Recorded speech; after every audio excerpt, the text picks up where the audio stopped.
Hey everybody, have you ever wanted to play a 20-minute battle game that actually takes place in 20 minutes? Yeah! Well, look no further because I've got 3 things I like about Caesar.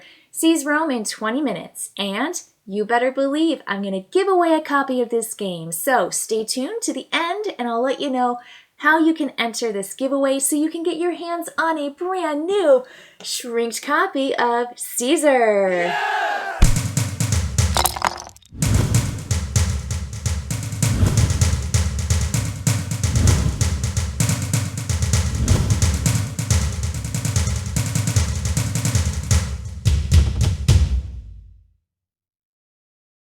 If you're familiar with Blitzkrieg, World War II in 20 minutes, that's by the same designer, Paolo Mori. He designed Caesar. And I think they're both really good games, but I feel like the subtitle for Blitzkrieg, in my opinion, in my experience, is World War II in 40 minutes.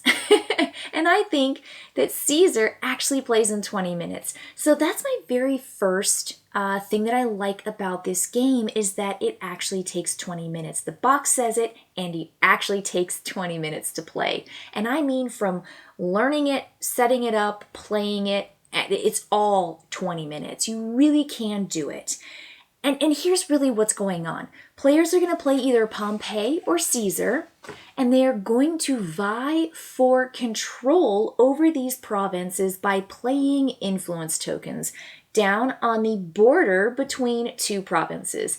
And there's a line on everyone's influence token that has a particular symbol which shows you where you can place it. There are only specific places. There are shields, ships, swords, and there's also a frond, and that frond is a wild, and that can be placed anywhere. The players are going to have that, and they're going to have a number, and that number is going to be maybe like a 3-3 balance, 3 on one side, 3 on the other, or it could be 0 and 6, or 1 and 5, 2 and 4. So you have to really figure out where you want to place your tokens to gain control, putting out your control markers.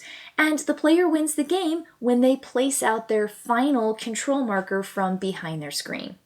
That's it. It's fast, it's fun, it's a whirlwind, and I do believe it takes 20 minutes to play.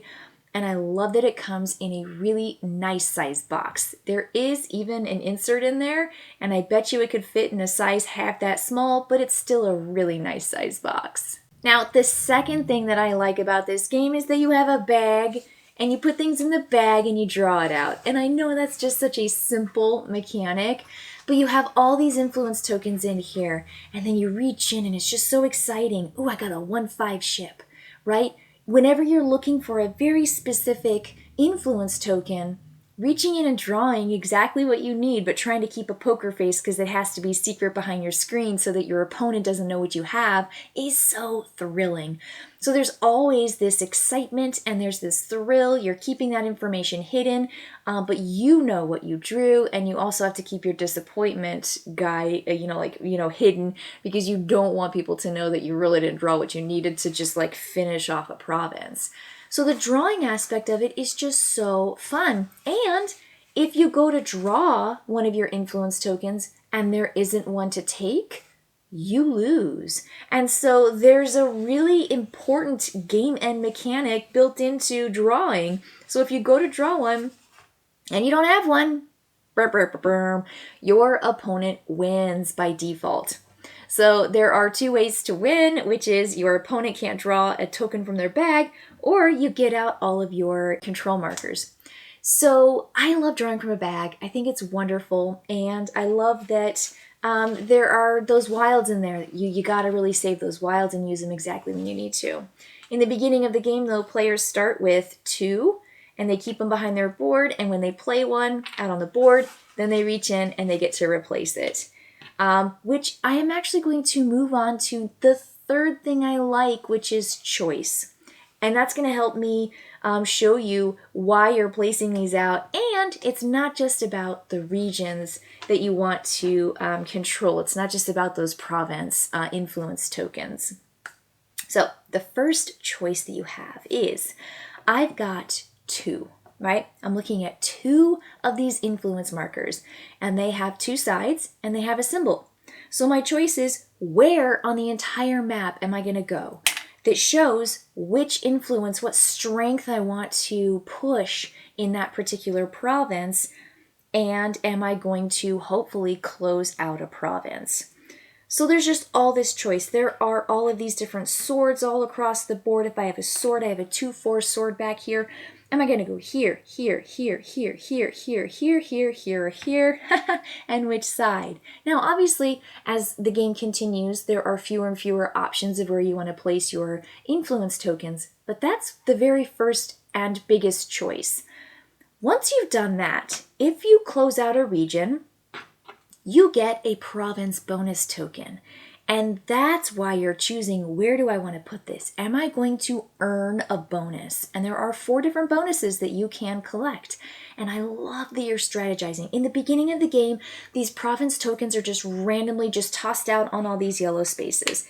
The only one that has to be one of these Senate tokens is in Italia, in Rome, and that's got it printed on the board. But you're really looking at, what do the provinces offer as a bonus? Do they offer you tactics, which is taking a new turn right after the turn you just took? So that means you get to skip the order, kind of skip your opponent, and go again. That's insanely advantageous. That's really, really big. You could do a double whammy, essentially. You could also draw wealth, which is the little pot. Immediately draw an additional influence token. So now, instead of 2, you draw from the bag and you have 3 to pick from. So good. It's so good for variety. It's so good for flexibility. You could also draw these crossed pikes and say might. Flip an opponent's influence marker or control marker. And that's where you have just a little bit of that aggression, a little bit of the battle. You're not just battling for these spaces, you're also changing some of the previously played tokens that your opponent has put down on the map. And then lastly, there's the Senate. And the Senate allows you to collect your control markers over here in addition to putting them out here. So it allows you to get even more tokens out than normally would be allowed. So the Senate is incredibly powerful. There are 2 bonus tokens that you can play with that are additions. You can play with the Centurions and Poison, and those add even more. They're expansions, so play with the base game first and then mix those in and have a grand old time because they are super cool. Another thing that happens when you close out a region, the person who closed it out gets the bonus, but that doesn't mean that they actually won the region. So if you want to put your control marker down in, let's say, Crete, you have to have the majority number of fight points, strength, pointing inwards towards Crete. So you can finish an area, get the bonus province token, but your opponent would be able to place down their control marker if they won. You can also close it out yourself and still win it too. But that's the thing that I like the most. You're not just trying to figure out, do I win the area? You're also saying, if I get there first, I also get a bonus. I get something, even though I can't win the area with strength.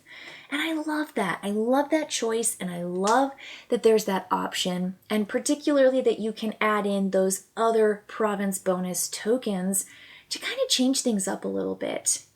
There's just so much choice here, but it's not too much choice that it overwhelms you and gives you what I call analysis paralysis, which is definitely what I experienced in Blitzkrieg, which is why I think that game for me took more than 20 minutes, even though the entire time my husband was telling me, Kim, this is a 20-minute game. Kim, this is a 20-minute game. And I said, I know, but I don't know. I can't feel it. And here I played Caesar the very first time with him.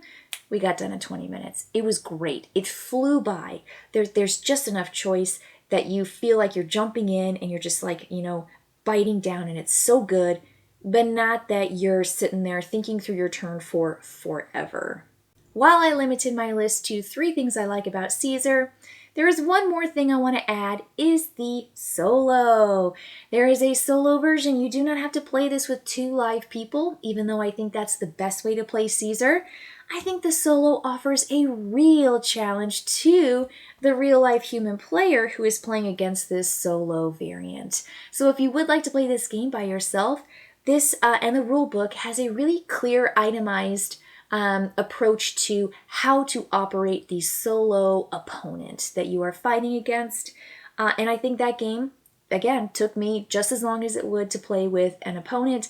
I feel like my brain was kind of divided though. I wasn't able to just focus on what I was doing. I was running my faux opponent at the same time. So I felt like my brain kind of split, which is why I say play with somebody else so that you can just wholly focus on your strategy and your tactics, because this game has just enough in it that you just want to bite into it, and I come back to it for sure. Thanks for joining me for those 3 things I like about Caesar. Seize Rome in 20 minutes. Now, here's your way of getting your hands on a brand new shrinked copy of this game. All I want you to do is just write in the comments below what about this game looks, sounds, feels, smells interesting to you. Just let me know. It might be some of the things I mentioned or some of the things that you've seen online at BGG or other videos about this game. Perhaps you've even played Blitzkrieg by the same designer. Let me know what your thoughts are and what sounds the most interesting about playing Caesar. Yes! I'll see you next time.